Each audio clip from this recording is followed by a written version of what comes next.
Assalamualaikum warahmatullahi wabarakatuh. Perkenalkan, kami kelompok PKWU dari kelas 11 IPS 2 akan mempresentasikan hasil tugas untuk mata pelajaran PKWU yang berjudul Kerajinan dari Bahan Limbah Berbentuk Bangun Datar.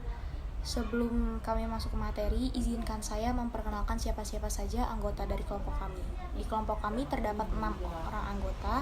Yang pertama ada Wiyah Nur Fadilah, Akbar Gemah, Feliza Distia Zahra, selaku saya sendiri, Ilham Pratama, Kiki Wahyu, dan Stefani Diandra.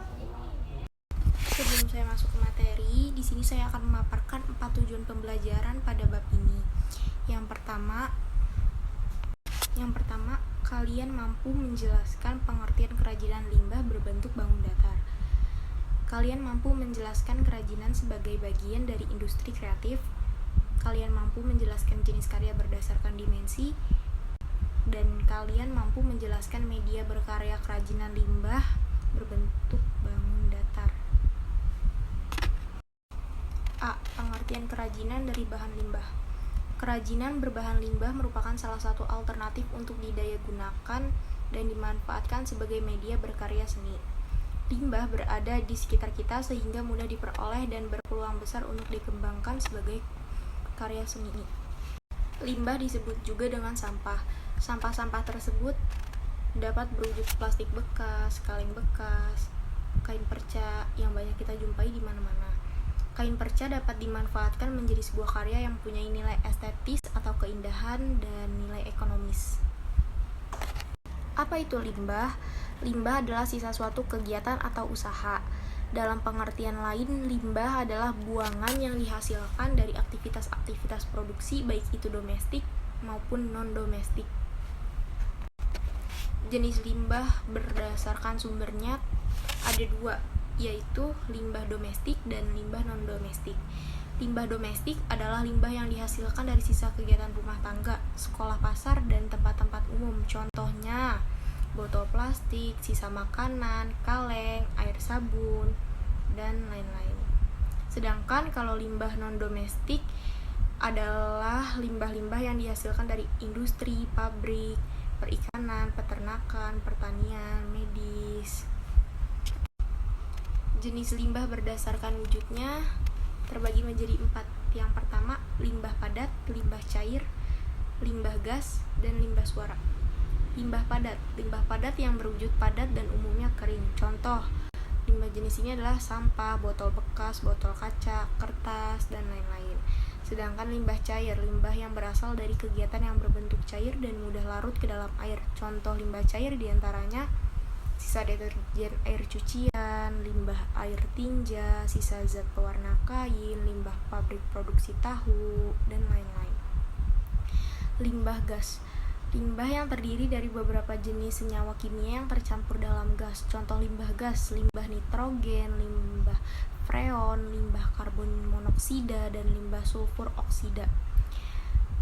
4. Limbah suara merupakan suatu gelombang atau bunyi yang mengganggu kenyamanan manusia. Limbah jenis ini berasal dari suara mesin pabrik dan suara kendaraan. Jenis limbah berdasarkan senyawanya. 1. Limbah organik. Limbah organik adalah limbah yang mengandung senyawa karbon yang berasal dari makhluk hidup, seperti kotoran hewan, buah-buahan yang busuk. 2. Limbah non-organik adalah limbah yang sangat sulit untuk terurai, seperti kaca dan plastik. Yang terakhir, limbah B3, bahan bahaya dan beracun, yaitu sisa suatu kegiatan atau usaha yang mengandung bahan berbahaya atau beracun. Sekilas info, sampah sedotan yang tidak didaur ulang akan mencemari lingkungan. Untuk mengunggah kepedulian masyarakat terhadap lingkungan, beberapa restoran cepat saji di Indonesia mulai mengikuti tren gerakan Indonesia tanpa sedotan. Selain itu, masyarakat Indonesia pun mulai beralih ke sedotan yang terbuat dari bahan kaca, stainless steel, dan bambu agar bisa dipakai berkali-kali. Jenis karya kerajinan dari bahan limbah berbentuk bangun datar. 1. Kerajinan 2 dimensi.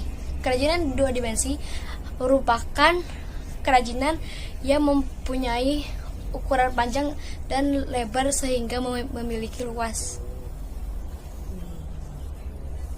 Selain itu, kerajinan dua dimensi ada kalanya memiliki nilai fungsi seperti keset lantai dari kain perca. Dengan demikian, kerajinan tersebut berfungsi untuk menambah keindahan ruang serta dinikmati pun keindahan. 2. Kerajinan tiga dimensi. Kerajinan tiga dimensi adalah kerajinan yang memiliki dimensi panjang, lebar, dan tinggi sehingga dapat diketahui volumenya. Kerajinan tiga dimensi merupakan kerajinan terapan yang berfungsi untuk memenuhi kebutuhan sehari-hari. C. Media berkarya, kerajinan dari bahan limbah berbentuk bangun datar. Media berarti saran atau alat yang mencapai tujuan. Medium dapat ilmu, bahan berarti zat pengikat, yaitu bahan yang berfungsi untuk mengikat bahan yang lain agar menyatu. Dalam konteks berkarya, media mencakupi pengertian bahan, alat, dan teknik yang digunakan dalam berkarya. Bahan yang digunakan untuk berkarya kerajinan tentunya limbah yang berasal dari alam ataupun hasil olahan manusia. Karakteristik bahan ditentukan oleh beberapa aspek berikut. Pertama, keindahan alam yang terkandung dalam bahan. Yang kedua, kesan permukaan bahan atau tekstur. 3. Keras dan lunaknya bahan. Yang kedua adalah alat. Alat adalah perkakas untuk mengerjakan bahan atau material dalam karya seni. Alat memiliki peranan penting karena dapat mengubah bahan menjadi karya seni yang mengagumkan.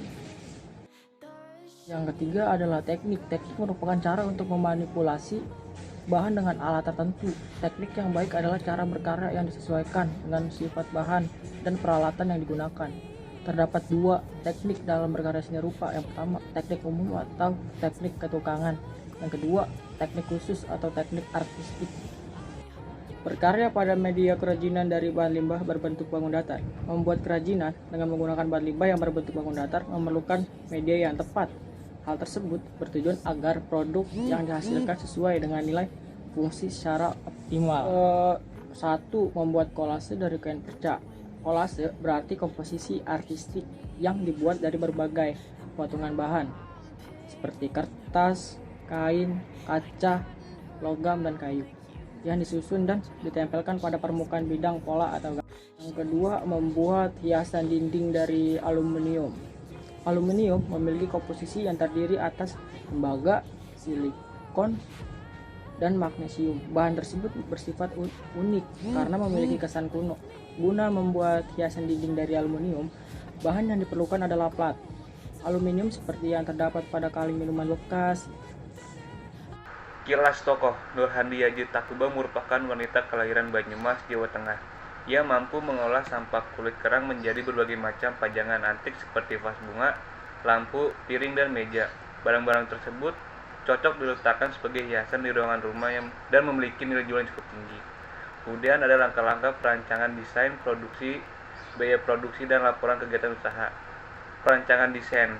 Persiapan desain baru untuk bahan limbah sangat penting karena harus disesuaikan dengan selera pasar. Persiapan ini dimaksudkan agar desain yang dihasilkan tidak sekedar meniru desain-desain yang sudah ada, namun persiapan tersebut akan menghasilkan desain baru yang belum pernah ada dan tidak pasaran. Bagian persiapan perencanaan desain produk. Yang pertama ada riset, eksplorasi bentuk, ide produk, dan pengembangan produk dan prototipe produk. B. Tahap pengembangan. Setelah melakukan tahapan persiapan, langkah selanjutnya adalah memfokuskan pada upaya untuk mengkonkretkan ide-ide rancangan yang masih bersifat abstrak menjadi sebuah sketsa atau model atau prototipe. Proses-proses tersebut hanya dapat dilakukan melalui proses eksplorasi bentuk-bentuk desainnya. Desain kerajinan yang lebih spesifik melalui tahapan divergen atau konvergen. C. Produksi. Secara umum, pembuatan produk kerajinan diawali dengan persiapan bahan baku dan komponen-komponen yang dibutuhkan sesuai dengan konsep yang diinginkan. Bahan harus dalam kondisi siap dikerjakan sesuai dengan alat dan fasilitas produk. Hal tersebut dilakukan untuk pencegahan terjadinya kerusakan atau cacat produk yang tidak diinginkan. D. Biaya produksi. Biaya produksi adalah total biaya yang dikeluarkan oleh perajin yang meliputi bahan baku, tenaga kerja, dan biaya tambahan atau overhead. Biaya yang dikeluarkan adalah biaya praproduksi, proses produksi, dan pasca produksi. Laporan keuangan. Laporan keuangan merupakan informasi keuangan pada suatu periode dalam suatu usaha tertentu. Laporan keuangan terdiri atas laporan keuangan, harga pokok produksi, laporan laba rugi, laporan neraca, dan laporan perubahan modal. Menghitung BEP produk kerajinan dari bahan limbah berbentuk bangun datar. Pengertian BEP, break even point. BEP atau titik impas adalah posisi suatu perusahaan yang belum memperoleh keuntungan namun tidak juga merugi. BEP dapat diartikan juga sebuah kondisi ketika jumlah pengeluaran yang diperlukan untuk biaya produksi sama dengan jumlah pendapatan yang diterima dari hasil penjualan.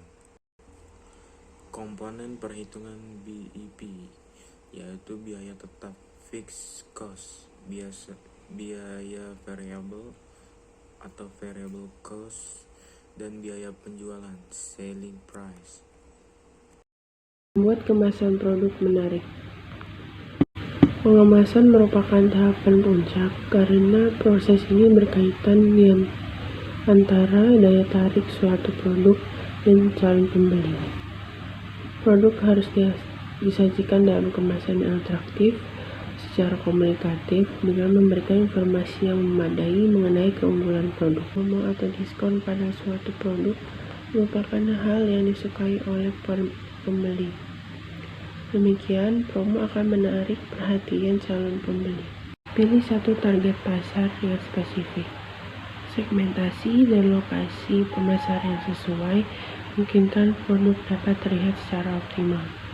Pasar kerajinan dapat dijadikan sebagai sarana efektif untuk mempromosikan produk. Hal itu disebabkan menjaring pelanggan yang tepat.